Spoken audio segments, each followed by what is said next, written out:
深夜，男人坐公交车回家，到站后看到站台上有个长发女子坐着，由于下车人群太多，他也就没太留意，只是女子一直低头，好像在等谁。第二天同一时刻，男人再次下车，看见了那女子。他本想不掺和为妙，忽然听到了一些怪声，像是敲打木头的声响，但他还是忍住了好奇心，满脑子疑问地朝家的方向走。到了第3天晚上，他注意到那女子仍旧坐在站台，这次他身边多了个大行李箱。出于善意，他向她打了声招呼，问她在这干嘛，需不需要帮忙。女子先是一愣，然后慢慢说自己在等。男人以为她在等公交，但刚过去的是最后一班车了。这时间点的确打车不容易，你可以试着用手机叫网约车。女子却说手机丢了。男人马上拿出自己的，却发现屏幕破了。他尴尬地递过去说，虽破还能用。女人突然问他是否记得他，男人怎么想也想不起来是否见过面。可以看出这女性非常失望。聊了那么一会儿，谈话就结束了。他还死盯着男人离去的背影。到了第4天晚上，突然下起大雨。今天巧的是车上只有这一男子，他担心女士会感冒，便主动为她撑伞。没想到他又提了昨天同样的问题。男人似乎真的不记得他了。女人眼里露出一丝遗憾，而且雨愈发大了。男人假装认识女人，只为借给她雨伞，然后赶紧跑回附近的公寓。谁知女人一听这话，急忙说没时间，再三确定男人是否真认识她。确定后，提议去男人家。注意一点，男人住在8楼，女人的行李箱始终在手上。沿途寂静，只听得箱子隆隆声让人觉得难受。不久后，到了公寓门口，女人仔细观察他输入门禁密码。男人进屋，他则停在门外。正当他打算开灯，男人被雷声吓了一跳，女人则拉着箱子走进屋里。紧接着，大门突然砰的一声关上了。男人看到女人浑身湿透，便递给她一条毛巾。女人接毛巾那一刻，男人吓得魂飞魄散，他所有的指甲居然长在了指纹上。他这才明白之前听到的怪声是指甲敲击椅子产生的。就在此刻，女人把箱子狠狠扔到地上，在他面前慢慢地拉下拉链，一直紧盯着他的眼睛。随着拉链的滋啦声，男人的惊恐达到了极点。箱子里全是各种刀具，他选了一把最长的剪刀，慢慢站起身。镜头突然转向，只见隔壁叔叔家的一个女人正用力拖着一个旅行箱，两人在路上擦肩而过。他客气地打了声招呼，您好。这女人却愣住了，看着手中的行李箱，箱子里正不断滴出鲜血。接下来会发生什么呢？在南朝鲜的学校流传这个传说，每个班级会留一个空座，为那些无形的灵魂伙伴准备。最近静雅常在夜里操场上见到一位短发学生，向他打招呼却始终无回应。那晚班主任留我们自习，点名时却没点到静雅。班主任一走，胖同学开始讲鬼故事，大波浪和眼镜妹听得入迷，大家七嘴八舌讨论，唯独无人留意到静雅。画面突然转换，4个人放学在回家路上，明明3个人都撑着伞，眼镜妹没挤在近旁的静雅的伞下，反而跑到了远处的大波浪那儿。过了个路口，胖妹跟大家说，她去买东西时总能看到个人影晃来晃去，还时不时听到唱歌声。再见。静雅其实也挺怕的，这条小巷是她必经的路。她鼓起勇气，开启手机的手电筒，硬着头皮向前走，一口气冲进照明店。老板看见是她，熟门熟路拿出一盒糖，挑了黄色的递给她。好奇心驱使想知道为何总挂念，出生时得到的长命锁总是带在身边。静雅说那是她父亲，担心他迷路才特制的。老板表示完全可以理解那种父爱。两人闲聊时，静雅边叠糖纸领结，还顺便抱怨那巷子太可怕了，因为她最近总觉得能看见鬼。老板听后惊讶地停下手中的工作，不断确认她是否真的看到了。尽管那里非常暗，静雅确信自己看到了。意外的，老板突然话题一转，问静雅和谁同住。得知是和母亲后，她也坦言自己能看见。老板开灯具店很多年，自然形成了习惯，他会细看每个来电的顾客，大多数都是普通人，但偶尔会有鬼魂混杂其中。但这些人肯定有异于常人的地方，只是静雅还未察觉。因此老板提醒要格外留心陌生人，如果碰到他们该如何应对，一定要装作毫不知情。但静雅不知道的是，这个人实际上已经是个满脸皱纹的老头。在他离开灯饰店之后，老板熟练地捡起桌上叠好的糖纸，然后放进了满满的糖纸罐子里。这意味着这已经不是第一次了。镜头切换，独自一人沿着回家的路走去，意外看到前面一个穿红高跟的阿姨在雨中，便热心问她需不需要供撑伞。谁知那阿姨走得更快了。静雅记得老板曾告诫，遇见怪人要装作没看见，但旁边那个老太太走路时脚踝发出断裂般的响声，她心里的恐惧顿时爆棚了。同时老板一听见静雅的尖叫就冲出了店，立刻就发现了那异常的鬼魂，赶紧叮嘱孩子快回家，接着摘下了墨镜。见状，恶灵停下了追逐，只跟老板对视一眼，就吓得落荒而逃。另一边，爱睡懒觉的眼镜妹迷糊地醒了过来，发现同学们都走光了，但空位上多了个陌生女生。我也注意到了，在另一头，男生为那位白衣女士撑起伞，告诉他这巷子很少人走，要走到前面的灯饰店才能见到光亮。女生听了却没搭理他，独自往前走着。经过一户亮灯的家，男生吓得提起，这地方原本无人居住，但某天屋里灯亮了，灯忽灭时从里面冲出女人，她身后似有人影。听闻此事的白衣女子要冲进老宅，男生急忙想阻止，却看到她的指甲长在了指纹上，突然吓得跌坐在地。女人却强调人人皆如此。男孩这时才发现脚尖向后，边跑边喊着求救。然而白衣女人的声音在后面缓缓荡漾，认为自己能逃离此地。正如她所说，男孩团团转，不知逃了多远，却始终在老宅周围徘徊。同时老宅里的女人绝望的大哭，她被困在那里，怎么也逃不出来。那她遇到了什么事呢？一位三流小说家为了省钱租了这栋老房子，房间既干净又整齐，设施齐全，只是房子的灯具有点旧，和一间禁止使用的卧室，别的都还好。注意，中介特别提到那门是锁着的。搬进来的那个下午，小说家彻底的清洁了整个房子，特别是浴室，为掩盖缺陷，还用块毯子把那个卧室遮起来。小说家刚洗完就听到窗外一个男学生的歌声，这小子刚走没多远，身后的老宅窗户啪的一声关闭，他被吓得拼命往前跑，越是恐惧，歌声越响，这让小说家很受罪。因为不明原因，男学生的声音总在他租的老宅回荡，让他无法静下心来创作。不一会儿，小说家就睡着了。突然一个怪异的影子靠近他，同时大门口站着一个怪人。第二天晚上，客厅的灯突然熄了，小说家怎么弄电闸都无效，就自然而然地以为是电线老化，他没太在意。但连餐厅的灯突然也暗了，他决定自己修修看，可是怎么修都修不好。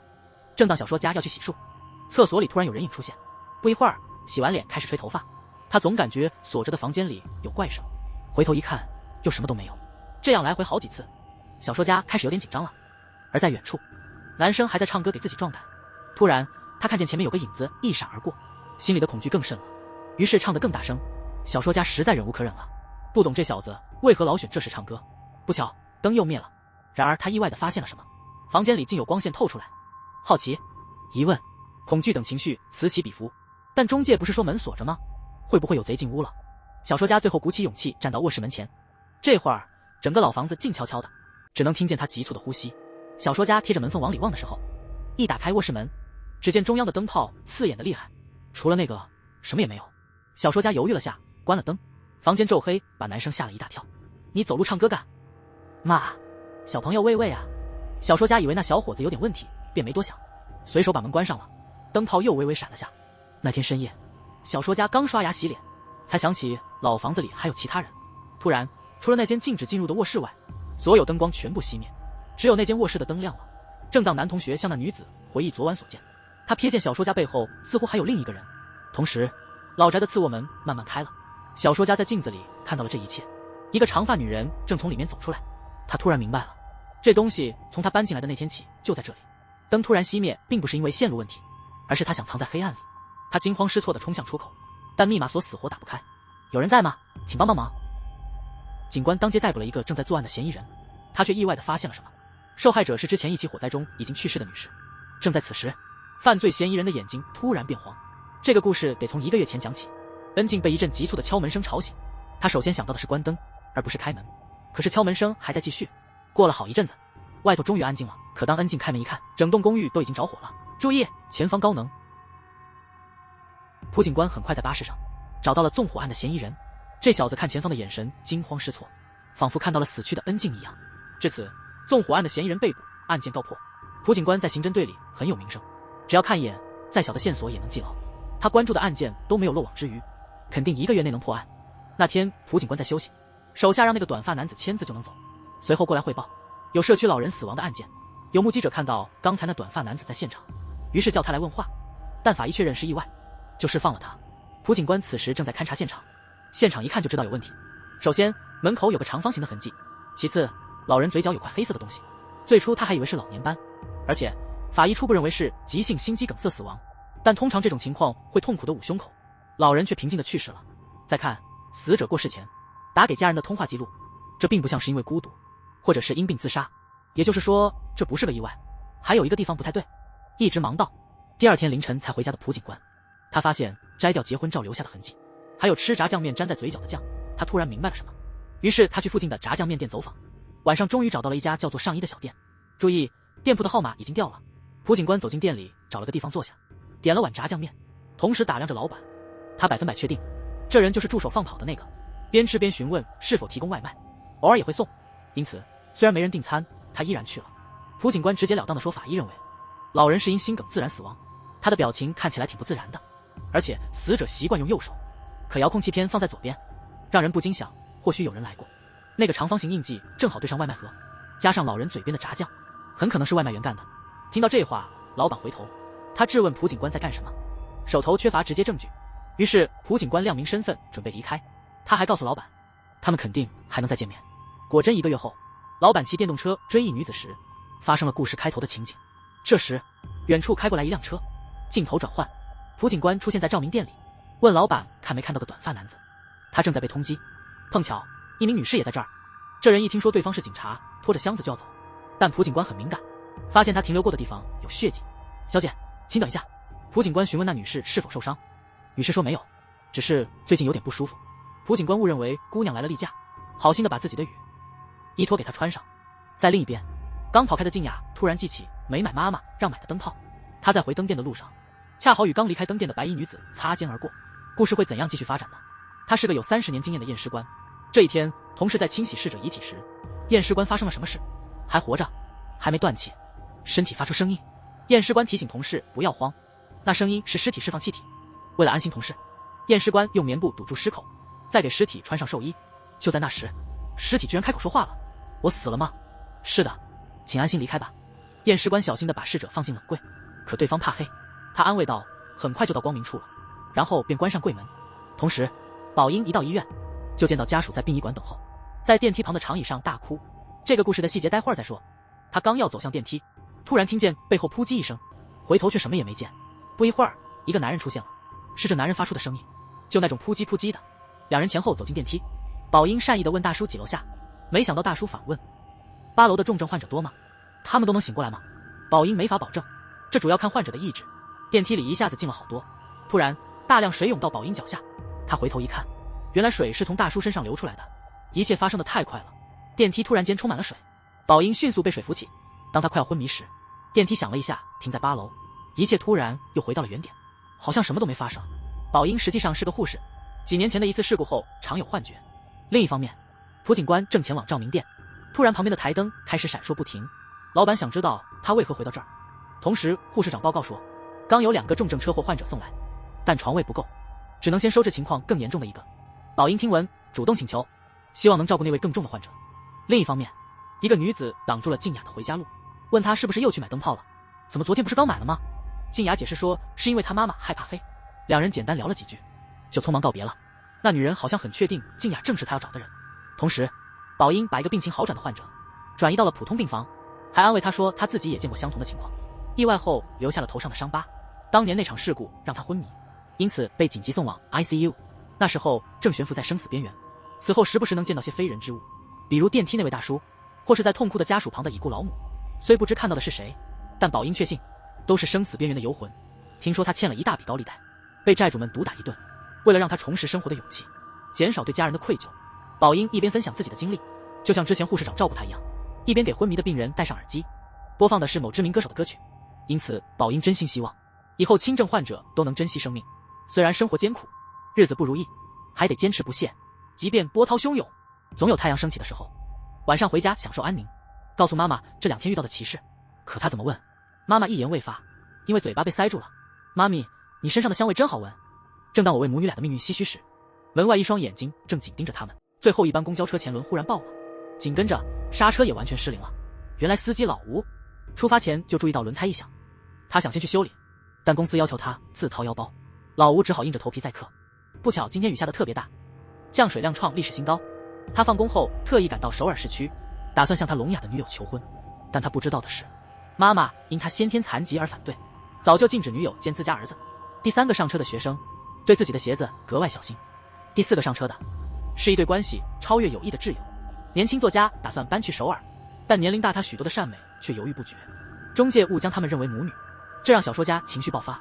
善美觉得全怪自己，认为是自己年纪大，导致看着不像朋友，让小说家生活艰难。最后上车的是静雅和她妈妈，因为她爸爸开车出差了，所以她妈妈来接她放学回家。但她妈妈不会开车，她选择搭乘最后一班车。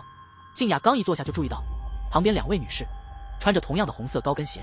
公交车平稳行驶至首尔大桥时，事情才刚开始发生。智炫第一反应是抢他的手机，善美则紧紧抱着那位年轻作家，旁边的母亲紧护着静雅。另一处，等着智炫的女友偶然看到公交车坠桥，他马上打了120，但因为是聋哑人，没法说明具体情况，只好拼命往事发桥方向跑。伤员们很快被送进了医院。蓝同学不仅昏迷，还脚骨折，智炫的腰完全断了，急需手术。妈妈伤势很严重，命悬一线。静雅一直未能醒来。司机老吴喝进太多河水，肚子非常胀。碰巧值班的是护士宝英。最后一个送到的是小说家的2个好友。与此同时，女友全身湿透，急忙来到医院，却迟迟不敢进去。手术室外坐满了焦急的家属。不一会儿，一具盖着白布的遗体被推出来。这时医生宣布，司机老吴抢救无效，于晚上7点05分去世。他的妻子得知噩耗后心如死灰，悲伤地离开了等待区。紧接着那男生也被推了出来，幸运的是他还活着。其他家属看着特别无助，不清楚亲人是怎么被推出手术室的。刚为妻子举办完葬礼的父亲坐了下来，恰好静雅的手术也结束了，他随即前往了重症监护室。现在只剩下2家的家属。不知过了多久，小说家的情况已经稳定，他的父母含泪跟着医生离开。接着推出来一具覆盖白布的尸体，医生询问他们是否是善美的家人，得知非他们的儿子智炫后，老俩口既松了口气又心酸。松一口气是因为儿子可能还活着，心酸则是因为另有人遗失生命。就在这时，警方将智炫的手机交还给这对夫妻，女友正好很想念男友，于是给他发了视频通话。不料男友妈妈毫不犹豫挂掉了电话，却转手发消息告诉他儿子因他去世了。女友看到那冰冷的信息后，眼泪就止不住的流。那一刻她觉得自己都没勇气活下去了。话说回来，其实智炫没死，但因为还在危险期得送进 ICU。 老两口在休息区坐着时，丈夫觉得那种话不该对女友说，于是打算发信息澄清此事。但此时女友已决定殉情。老两口看到他留的言，得知他要去心爱人的地方，立刻回信息说儿子还活着。女有虽收到，但已迟。他拼命想挣开脖子上的绳子，可一切尝试都白费了，即使把指甲都挖掉，也无法逃避死亡的终点。很多曾濒死的人，他们的描述都有几个相似之处。他们说看到了一条黑暗的隧道，他们说看到了耀眼的光芒，他们说他们又见到了挚爱的人。韩国有一种叫做3日葬的葬礼方式，逝者的魂魄能被留存3天，以完成他们未尽的心愿。我女友只用几小时，就回想起了我们曾经的点点滴滴。于是她在公交站等待我能认出她。可是第一晚，我见到她却转身就走，没走几步便断成2截。为了让我回忆起来，她把我带回家，开始缝合我的身体。第2天晚上，男友依旧没能认出来，女友则用指甲在座椅的木头上敲击，像当初2人在寺庙敲鼓定情的声音一样。虽然犹豫了一下，智炫还是转身离开了。紧接着，东西又一次断成2半。这次女友带他去了电影院，毕竟那里满是他们的美好回忆。第3天晚上，智炫终于愿意和女友说话了。遗憾的是还是不认识他。这次女友带他去了举行缝合的寺庙，但第4天马上就要到了，智炫还没能记起女友。他开始感到时间不多了，同时冷藏女友的冰箱怎么也打不开了。经验丰富的验尸官感到死者有许多未了之事，所以决定再等一段时间。另外一边，朴警官跟照明店老板一边喝咖啡一边闲聊。他忽然意识到2人有同样的特点，都擅长观察身边的人和事。同时朴警官注意到桌上有一盒折叠的整整齐齐的糖纸，推测是之前的女学生弄的。没料到老板深深叹了口气，说他曾经也有一个女儿。这番话深深触动了朴警官。当初他们给孩子取了好几个名字，可惜最后孩子没有保住。聊到这，他突然起身离开照明店，继续追捕杀手。他一边查案，脑海里不由自主地想起，因为工作忙，不仅没陪妻子吃晚饭，连产检都让妻子自己去。不知不觉间，朴警官追踪到了一所高中，在寻找嫌犯时突然有所发现，学生储物柜上的名牌都是夫妻俩给孩子起的小名。朴警官的身体慢慢不听使唤，视线也莫名其妙地模糊了。同时静雅看到邻居叔叔被一个白衣女子塞进了行李箱，母亲迅速制止女儿不让她出声。不一会儿，门禁处露出一只眼睛，对方不停地念叨，明明大家都一样，为啥母女俩认识，而男友却不认识她了呢？在另一头，被困在老宅的小说家突然找到一件熟悉的衣服，于是鼓起勇气走进了那个房间。屋里灯光闪烁时，他回忆起车祸时单梅姐抱住了他，并把他送到医院，但已无力回天。他僵硬地保持着那个姿势，医生说是后面的人救了前面的人。小说家手上拿着的正是医院的病符，此刻他格外想念单梅姐。第4天，朴警官突然点了打火机，顿时生前的记忆涌上心头，包括那场车祸。他斜眼一瞥，看到自己的头少了一大块，随即赶回照明店，请老板给他来杯热咖啡。刚端上的热咖啡，朴警官秒喝完了。他不觉得烫也尝不出味。还有个更奇怪的地方，这儿似乎永远是黑夜，这到底是哪里啊？我也想问同样的问题。韩剧《照明商店》终于完结了。多年前的一场山体滑坡，意外让很多人丧生。有一对父女幸运的在废墟中生还，可是孩子的右腿被大石头压着动不了。尽管身受重伤的父亲竭尽全力，也搬不动那块石头。他知道如果继续这样，女儿肯定没命。正当此刻，孩子捡起地上的糖果，懂事的给爸爸递去一块食物，默默鼓励着父亲。吃完后再想办法，先补充体力。时间不知不觉的流逝，爸爸突然好像恢复了一样，灵活的从废墟中爬出求救，但奔了好远，周围家都关了灯，周围一片寂静，宛如无人。突然，他在街尾看到微弱的光，没多想，直接冲进了那家店里，求你帮帮忙。但店主却说来晚了，然后继续忙自己的事不理人。父亲含泪诉说女儿被困，孩子还小，肯定很怕，不停地求店主帮忙，但店主说必须靠自己。意识到这一点后，父亲看到店主这么坚决，终于忍不住爆发了情绪。他今天要拆了这个灯具店，一把抓起附近的台灯就想摔。话音刚落，店老板迅速摘下眼镜，瞳孔马上缩小。父亲的动作突然僵住，店里所有灯光一下子全灭，好像有看不见的力量制止了他。店主慢条斯理地走过来，从父亲手中夺过台灯，小心地放回原位。戴上眼镜后，店里的魔法似乎消失了。